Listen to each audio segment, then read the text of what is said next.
Assalamualaikum warahmatullahi wabarakatuh. Perkenalkan, nama saya Vina Yuliantika Wulandari dengan NIM 20014111114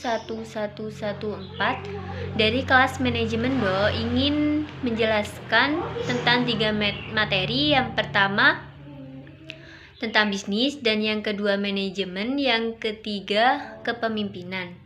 Saya akan menjelaskan tentang materi pertama, yaitu bisnis.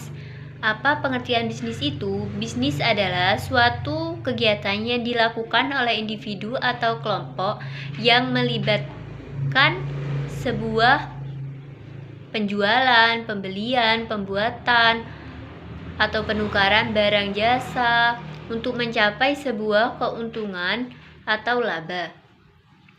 Bisnis berasal dari kata bahasa Inggris yaitu business yang arti kesibukan.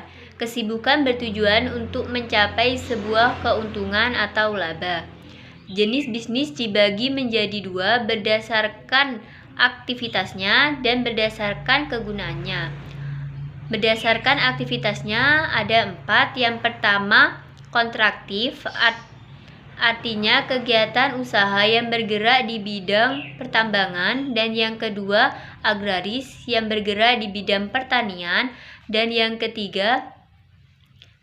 ketiga industri, usaha yang bergerak di bidang industri yang lebih identik dengan pengertian bisnis, dan yang keempat, jasa, usaha yang bergerak di bidang jasa bukan barang. Dan jenis berdasarkan kegunaannya adalah 1. Bentuk atau form utilitae, 2. Tempat atau place utilitae, 3. Waktu atau time utilitae, yang keempat kepemilikan atau possession utilitae.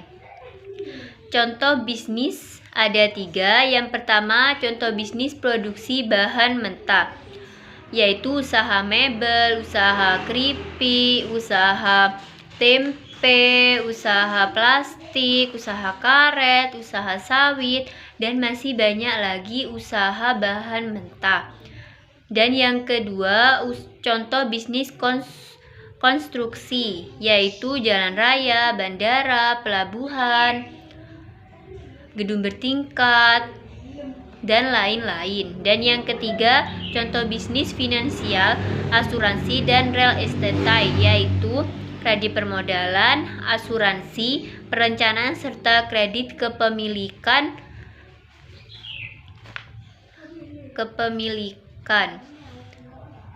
properti.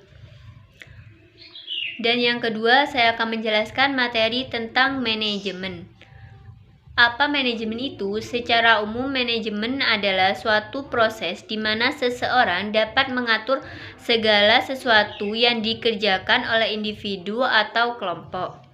Manajemen perlu dilakukan untuk mencapai sebuah tujuan secara kooperatif menggunakan sumber daya yang tersedia. Fungsi manajemen dibagi menjadi 4. Yang pertama, perencanaan atau planning. Pentingnya perencanaan dalam sebuah bisnis dalam menentukan sebuah tujuan ke depannya. Dan yang kedua, penetapan atau staffing. Staffing ini penggunaannya lebih luas dan lebih fokus pada sumber daya secara umum. Dan yang ketiga, pengarahan atau directing, untuk mengarahkan setiap anggota agar bisa mencapai tujuan yang sesuai dengan prosedur manajerial yang direncanakan sejak awal. Dan yang keempat, pengawasan atau controlling, untuk mengevaluasi kinerja sumber daya perusahaan secara menyeluruh. Contoh manajemen. Banyak sekali contoh-contoh manajemen di kehidupan sehari-hari, yaitu manajemen strategi, manajemen administrasi, manajemen perkantoran, manajemen pendidikan, manajemen komunikasi, dan masih banyak lagi manajemen lainnya. Dan yang ketiga, saya akan menjelaskan tentang materi kepemimpinan. Apa pemimpin itu? Pemimpin adalah orang yang memberi arahan atau menetapkan tujuan suatu organisasi. Menurut Sermerhon, kepemimpinan adalah proses menginspirasi orang lain untuk bekerja keras untuk menyelesaikan sebuah tugas penting atau tujuan tertentu. Perbedaan pemimpin dengan manajer. Pemimpin adalah orang yang mampu atau pandai mempengaruhi orang lain untuk mencapai tujuan tertentu. Sedangkan manajer adalah seseorang yang bertugas mengkoordinasi orang-orang untuk mencapai tujuan dengan melaksanakan fungsi manajemen.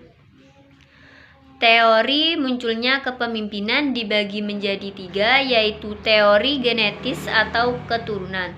Teori genetis atau keturunan adalah Leader Airborne and Normal, yang artinya bahwa pemimpin itu dilahirkan atau bakat lahir, bukan dibuat. Dan yang kedua, teori sosial. Teori sosial adalah pemimpin itu dibuat atau diidentik, bukannya lahir berdasarkan kodrat. Dan yang ketiga, teori ekologis adalah seseorang hanya akan berhasil menjadi pemimpin jika baik apabila telah memiliki bakat kepemimpinan.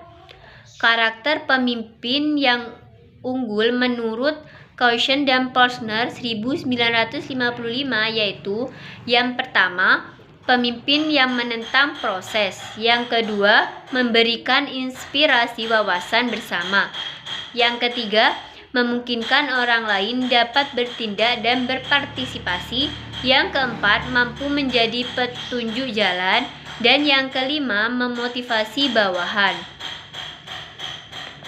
Saya sudah menjelaskan tentang 3 materi, yang pertama tentang bisnis, yang kedua manajemen, dan yang ketiga tentang kepemimpinan. Kurang lebihnya saya mohon maaf. Sekian, terima kasih. Wassalamualaikum warahmatullahi wabarakatuh.